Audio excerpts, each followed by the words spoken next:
So Rory, thanks so much for coming in. Pleasure. We're going to kick it off. Who are you and what do you do? So I'm Rory. I run a business called The Moments, which essentially is an online dealership, and we work with our clients to find rare and valuable, investment pieces, and that's original posters. So film, music, travel, things like that. Mm-hmm. And that's my day to day. Good stuff. And how did you get into that entrepreneurial, lifestyle and setup? I think I always did sort of entrepreneurial things, selling sweets in the playground to start, things like that.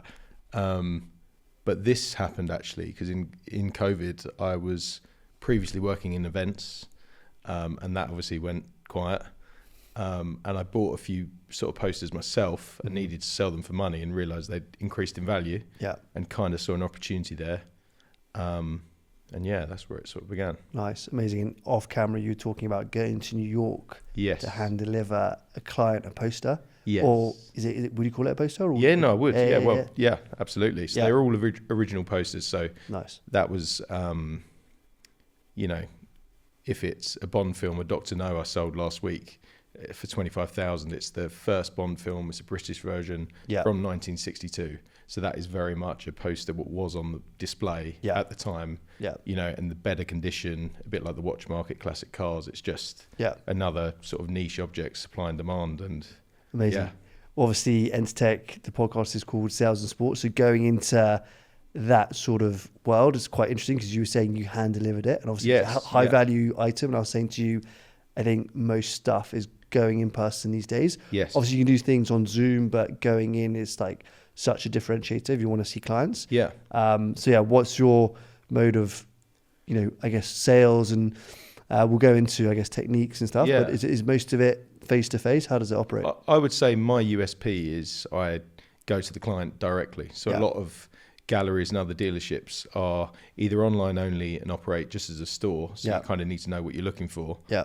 Or an old school gallery. So bricks and mortar kind of thing. You go in and again, but I've sort of changed that, and I thought that if I can do it as an online store, but also educate, so big time, if a client, we'll go for a drink, we'll go for dinner, and we'll actually work out the kind of thing they like. Yeah. I shouldn't say that actually, but it's wine and dine. Everyone's going to want to do it. There we go.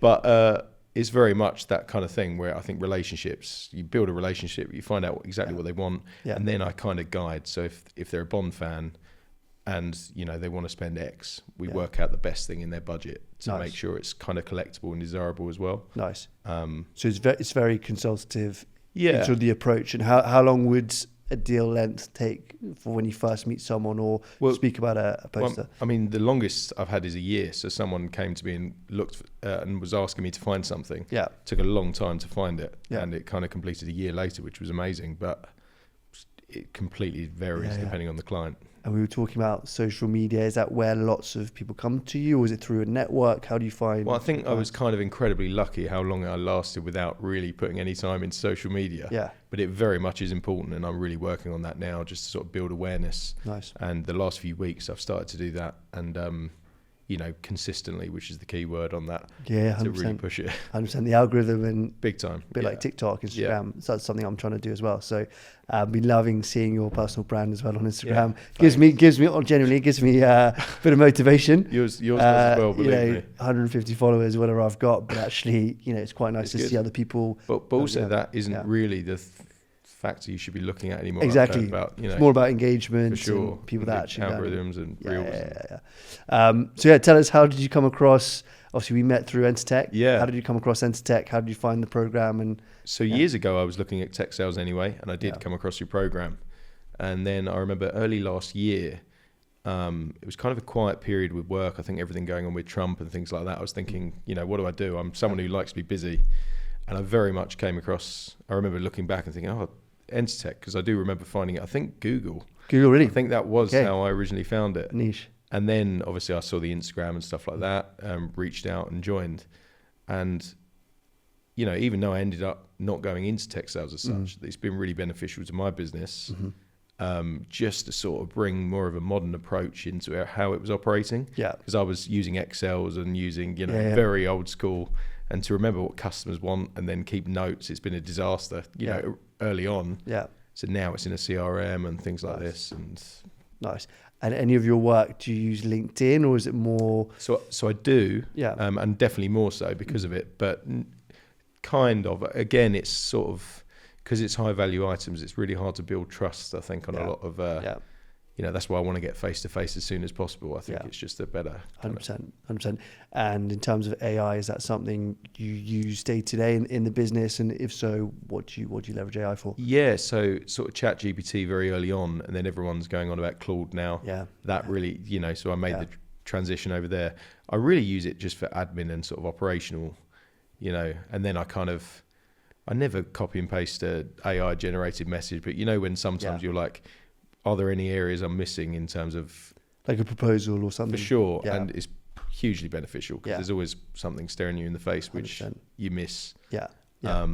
So I'd say they're the main things, and then social media are kind of a little bit of strategy. I do work with someone who's helping me with it, but sometimes you just think, what should I do? What's a bit different with something? Are they any good? The people on social media, what are they helping you with in terms of strategy? And so my friend Lucy, she has a business called Socialit, who are amazing. Nice. And she's worked with estate agents, all sorts of different, a real variety. Yeah. But she's sort of given me that confidence to really go for it. Otherwise I'll be looking at a video thinking I've got a double chin, I don't want to upload it. Yeah. Just put it out there. Yeah. That's same as me. Yeah. I think you see what sticks. If it's not good, no one's going to see it anyway. Yeah. So you just got to totally. Yeah. And it's just getting over that initial fear of rejection, I suppose. Yeah. And even just booking out like a couple of hours a day to do it, because otherwise for me I procrastinate. It's almost like you get an idea, record it, put it out there. Done. And also like storytelling. Like if you're selling a physical product, yeah. It's like even if you're selling software, you've got to be good. Any good salesperson is good at telling the story, for sure, background, and taking people on the journey. And I think for you, I can definitely see that in your content as well. So that's really cool. And do you have people working within the business, or is it yourself? Or so I have a guy called Jack who's been really helping me with a lot of the inquiries, sort of inbound and outbound now, which has been good because I'm really trying to focus more on just awareness of the brand. So content, things like this and social media, and obviously that's kind of time consuming in itself, right? So it's kind of it looks simple, it looks easy, but it does take half a day. I had someone, honestly, someone in corporate told me once, you only sell posters. And I remember just going, you try it. And I don't mean that I love it, but I just think there are obviously so many layers to running a business. It's not as black and white as it looks easy on paper. I'll just go and sell that. Great. It takes a lot of behind the scenes, especially content as well. Of course. And then in terms of like qualifying leads, how would you do that? Would it be on the phone, Zoom? I guess because it's quite a consultative product you're selling, you obviously can't be too pitchy. So I guess how does it work with Jack or whoever's qualified? So it's kind of, we do phone, we do WhatsApp. We kind of ask what their preferred method is.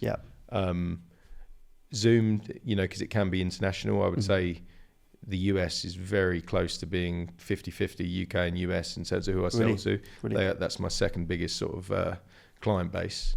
So obviously Zoom and things like that. And then because a lot of the pieces do come from the US, on occasion I do fly out there and try and meet as many people face to face, because I do think as we're all going more digital, I do think there will be a lot more in-person kind of things which completely I guess people crave, right? Events, I guess dinners, even like building a bit of a community, for sure, but like we're trying to do with ENTR Tech, and I guess you come to some of the run clubs, absolutely, stuff like that, actually getting people in a room. I didn't go to as many as I should have done. I've been a bit lazy last year, but I'm definitely doing better. They've been off for a couple of months, so there's no excuses. There's one in May. I'll be there. Get yourself down there. That's really cool. And I guess the US is such a big market for tech, for obviously what you're doing. Would you see yourself maybe moving out there, or potentially having a small offshoot there, or I guess I'd very much like to. Long term. I'm really just trying to be consistent at the moment, because that's the thing. Looking back, we all make mistakes. We've all done good and bad things. It's running a business, but it's very much now just giving myself the 12 months just to do what I say I'm going to do, 100%. Be consistent, and then probably be in a much better place by the end of it. And then talk to me, last thing, I was just so interested talking to other entrepreneurs with ads. Do you do any ads at the moment, or is it just not organic? At the moment? It's kind of organic, but I'm very much, that's kind of the next thing I'm going to be looking at. And you were saying how TikTok's the thing you're really focusing on at the moment. I very much need to do the same. So good stuff. Looking forward to seeing your content. And what advice would you give to someone who's potentially considering a career switch or potentially starting a business? Obviously, you've done ENTR Tech. You've also started your own business. What advice would you give to someone who's maybe looking to change, or maybe starting their own thing and doing sales as well? Yeah. Some people, it's kind of scary to some people that don't do it.